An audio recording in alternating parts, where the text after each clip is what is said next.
First off, the unavoidable topic. There's been a huge fan response to Bughead in general.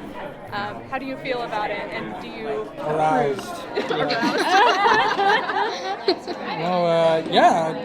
It's flattering that people like it as much as they do.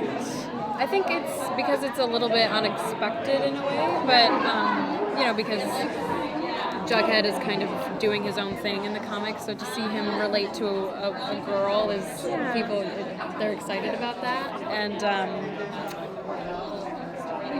I think also it's...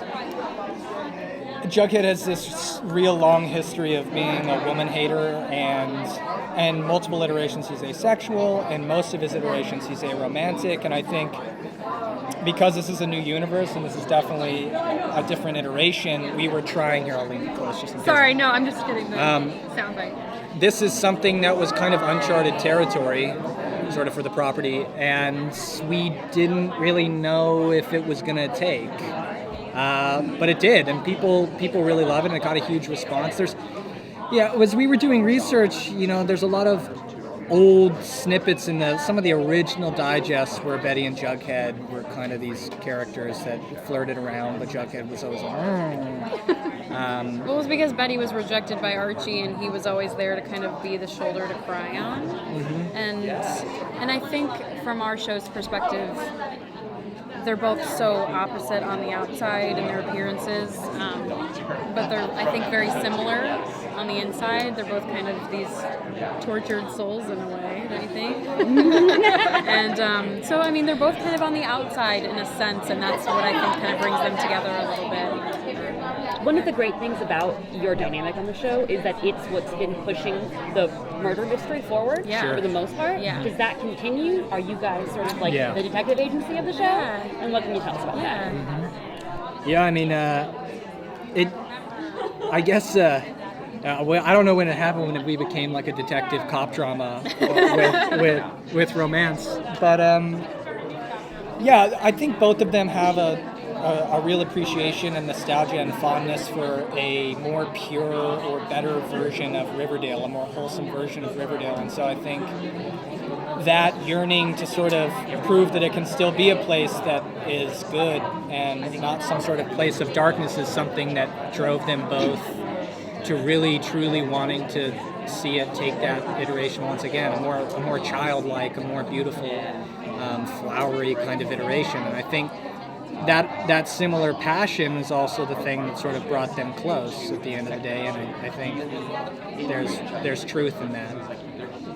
Hi, I'm Ava. Hi. So we are at WonderCon today, and the whole word wonder just brings me back to my childhood. So if you could elaborate, what's the importance of remaining wondrous and having that sense of monotony while also being in entertainment industry, which of course can be very cutthroat?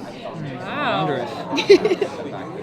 Well, I think as actors, you have to have this passion and lust for life and experiences and telling stories. So I think having the need to tell stories kind of relates to that. When you say wondrous, I think wondrous. Someone who's being fascinated by storytelling, and us as actors, I think we're storytellers. So even though it is a very cutthroat business and you get rejected a lot and have to deal with a lot of doors in your face, it's just a matter of staying true to the fact that you're an artist and you came here to tell a story, and that's what we try to do at the end of the day. Well, you do it beautifully. I love the show. Big thanks. Thank you so much. I know that if you guys know the answer, you obviously can't say, but do you know who killed Jason? You do know? What? Yes, we do know. Were you surprised by the... Look, even now, you're charting into territory I'm sure they would not want us talking about. But to answer probably a question that's on a lot of people's minds is the audience knows and will know who the killer is. The town will know who the killer is. And that narrative arc will be resolved season 1. Yeah. So it's not something that's going to span however many seasons. It sees closure. Have the writers or producers spoken to you guys about season 2 and what you might be looking We forward just to? kind of started talking about it and how there's going to be a new mystery involved, and that mystery kind of is started in the finale of our season 1. So As they often are. yeah.